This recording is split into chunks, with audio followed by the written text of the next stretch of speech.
ओम श्री परमात्मने नमः. ओम श्री सद्गुरवे नमः. तुम्हा सर्व सुजाण श्रोत्यांच्या चरणी या ज्ञानेश्वरी सेवकाचा साष्टांग दंडवत. आपण मागच्या 5 क्लिपमधून टप्प्याटप्प्यानं मानवी जीवनात धर्माची आवश्यकता हा विषय आपण चिंतनाला घेतला आहे. भगवंतांच्या संतांच्या कृपेनं, माझ्या सद्गुरूंच्या कृपेनं मला जे सुचतंय, जे चिंतन घडतंय ते मी तुमच्यासमोर अत्यंत नम्रतेने मांडतोय. यामध्ये प्रत्येकाला त्याच्या त्याच्या स्वातंत्र्याप्रमाणे विचार करण्याचा पूर्ण अधिकार आहेच. विचाराचं आचाराचं स्वातंत्र्य प्रत्येकाला अबाधित आहे. पण संतांच्या दृष्टीने धर्म, कर्तव्य, चातुर्वर्ण्य हा काय विषय आहे हे मी सद्गुरूंच्या कृपेने मांडायचा प्रयत्न करतोय. मागच्या क्लिपमध्ये आपण 4 वर्ण कोणते, जात नाही बरं का, वर्ण कोणते याचा विचार केला. जात ही नाहीच आहे, वर्ण मात्र जन्माबरोबरच येत आहेत आणि प्रत्येक कर्तव्याच्या भूमिकेचा विचार करून वर्ण म्हणजे गुण वेगवेगळ्या पद्धतीने आपल्याला धारण करावे लागत आहेत. म्हणजे ब्राह्मण आणि शूद्र हा कोणी वेगवेगळा नसून एकच व्यक्ती प्रसंग परत्वे, कधी ब्राह्मण, कधी वैश्य, कधी क्षत्रिय तर कधी शूद्र असते. आणि या गुणांच्या योग्य पद्धतीने पालनाने कर्तव्य पालन म्हणजेच धर्मपालन होतं.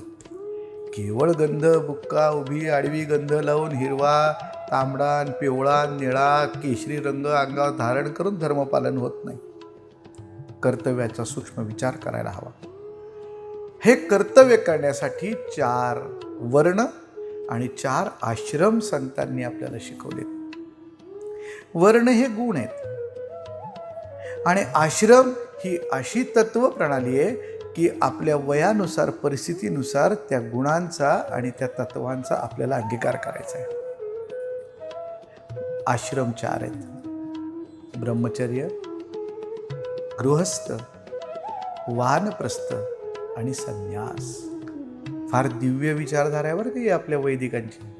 ऋषीमुनींनी फार वेगळा विचार आपल्या संबंध मातृभूमीलाच केवळ नाही तर विश्वाला दिलाय.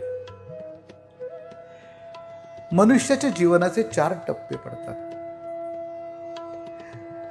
लहान मुलापासून तरुण होईपर्यंत त्यांनी ज्ञानार्जन करायचंय, शरीर संपदा, शरीर बल निर्माण करायचंय. योग्य पद्धतीने ज्ञान आणि शरीर संपदेची धारणा करून ती पुढे आयुष्यभर समाजाच्या कल्याणासाठी ती वापरायची. ज्ञान आणि शरीराची ताकद, बलसंपदा धारण करण्यासाठी ज्या गुणांची आवश्यकता आहे ते गुण धारण करून ज्ञानसाधना ज्या काळात चालू असते त्या काळातल्या आश्रमाला ब्रह्मचर्य आश्रम म्हटलंय. तो मुलगा ज्ञान घेऊन गुरुकुलातनं बाहेर पडून जेव्हा घरी येतो, आपल्या उपजत गुणांनी शिकलेल्या एखाद्या कलेनं, विद्येनं किंवा वडिलोपार्जित जी काय घरातनं परंपरा आली आहे त्या परंपरेतनं घर आणि आपलं शरीर निर्वाह चालावा, आपापल्या जबाबदाऱ्या पूर्ण करता याव्या यासाठी आर्थिक निर्मिती, अर्थनिर्मितीसाठी जेव्हा तो उभा राहतो आणि पुढे तो गृहस्थाश्रमात प्रवेश करतो तेव्हा त्याचा गृहस्थाश्रम सुरू होतो. विवाहानंतर गृहस्थाश्रम सुरू झाला. गृहस्थाश्रम हे फार तेजस्वी आश्रम आहे बरं का. याचा विचार आपण नंतर स्वतंत्रपणे छोटा छोटा करणार आहोत. फक्त एक क्लिपमध्ये आपण 4 वर्णांचाही विचार करणार आहोत, ब्राह्मण, क्षत्रिय, वैश्य, शूद्र काय, आणि 4 आश्रमांचाही थोडासा विस्ताराने आपण विचार करणार आहोत. विवाह झाल्यानंतर पत्नीची जबाबदारी येते. पुढे योग्य पद्धतीनं आपला वंश वाढवायचा आहे. 1, 2, 3 मुलं जन्माला घालून, मुलगा मुलगी चांगल्या पद्धतीने गुणवान करून त्यांना त्यांचं संगोपन करून त्यांना राष्ट्राच्या सेवेसाठी अर्पण करायचे. अर्थार्जन करताना घरी अग्नीही आपल्याकडे पेटणार आहेत. आपण गृहस्थाश्रमात आहोत. तर ह्या सगळ्या गृहस्थाश्रमाच्या जबाबदाऱ्या पार पाडत आपलाही मुलगा मोठा झाला की त्याच्या हातात चावी देऊन आपण सगळ्या जबाबदाऱ्या त्याला सोपवून घरी आहे आणि नाही सगळ्यात आधार द्यायला आहे, पण लूडबूड करायला कुठेही नाही. माझ्या जबाबदाऱ्या संपल्या आहेत, तुम्ही विचारलं तर सांगाल, नाही तर सांगणार नाही. सांगितलं तरी आग्रह धरणार नाही, असंच वागलं पाहिजे तसंच वागलं पाहिजे. अशा अलिप्तपणे ईश्वराचं भगवंताचं चिंतन करणं आणि मी मिळवलेल्या गुणांचा उपयोग समाजासाठी कसा करता येईल याचा विचार करणं म्हणजे वानप्रस्थ आश्रम आहे. आणि नंतर या सगळ्याचा त्याग करून शांत झालेल्या कामनेनं भगवंताच्या चरणी आपलं सगळं कर्तव्य केलेलं कर्म अर्पण करत निश्चिंतपणे समाधी अवस्थेकडे जाणं हा संन्यास आश्रम.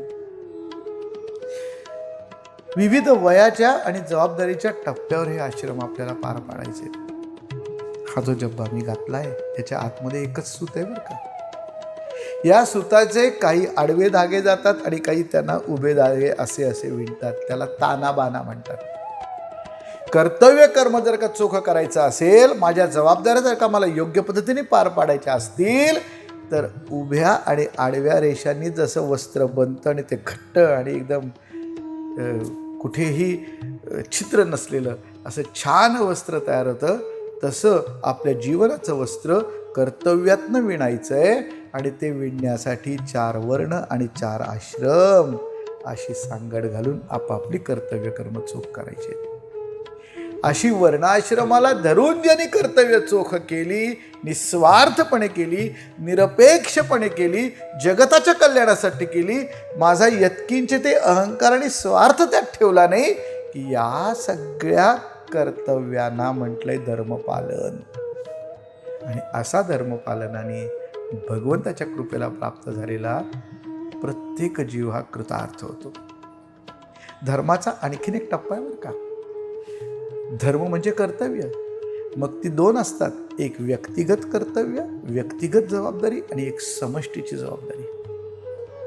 मी कोणाचा तरी मुलगा आहे, कोणाचा तरी पिता आहे, कोणाचा तरी भाऊ आहे, माझ्या व्यक्तिगत काही जबाबदारी आहेत, पण ज्यावेळेस समष्टी जबाबदारी माझ्यासमोर येते, समाजातलं काही दुःख समोर येतं, कुठंतरी पूर आलाय, कुठेतरी काहीतरी भूकंप झालाय, कुठेतरी रोगराई पसरली आहे, काहीतरी समाजावर काहीतरी अडचण आली आहे, अशा वेळेस माझ्या व्यक्तिगत जबाबदाऱ्या बाजूला ठेवून मी समष्टीसाठी, राष्ट्रासाठी जेव्हा मी माझी गुणवत्ता अर्पण करतो आणि वेळ देतो, त्यावेळेस समष्टी धर्माचं पालन होतं. व्यष्टी आणि समष्टी या दोन्ही धर्माचं पालन करून धर्मपालन होत असतं. या दोन्ही जबाबदाऱ्या आपल्याला पूर्ण करायच्या असतात. आपल्या सगळ्या महापुरुषांनी आपल्याला दाखवून दिलं आहे की जेव्हा जेव्हा राष्ट्रीय आपत्ती येते, जेव्हा जेव्हा समाज आपत्तीत जातो, तेव्हा तेव्हा माझ्या व्यक्तिगत जबाबदाऱ्या मी बाजूला ठेवल्या पाहिजेत. माझ्या स्वार्थाला, माझ्या व्यक्तिगत जबाबदाऱ्यांना सुद्धा पूर्ण तिलांजली दिली पाहिजे. त्यातलं नेहमीचं उदाहरण मी सांगतो व्याख्यानात, प्रवचनात, की स्वतःच्या मुलाचं लग्न करणं तानाजी मालुसऱ्यांचं कर्तव्य आहेच ना. अहो पण शिवरायांच्या मनात काय आहे, राष्ट्राला आत्ता काय गरजेचं आहे हे बघून स्वतःच्या मुलाचं लग्न बाजूला ठेवून आधी लगीनं कोंडाण्याचे मग रायबाचे, असं समष्टी धर्माचं पालन करणं म्हणजेच कृतार्थ जीवन जगणं आहे. असं जीवन आपल्याला जगायचं आहे. आपापल्या जबाबदाऱ्या तर पार पाडूच, पण समाजाला काय हवं आहे, मी समाजासाठी काय करू शकतो याचं सदैव भान ठेवायचं आहे. आणि या दोन्ही जबाबदाऱ्यांनी कर्तव्य पालन आणि धर्मपालन करायचं आहे. हरि ओम.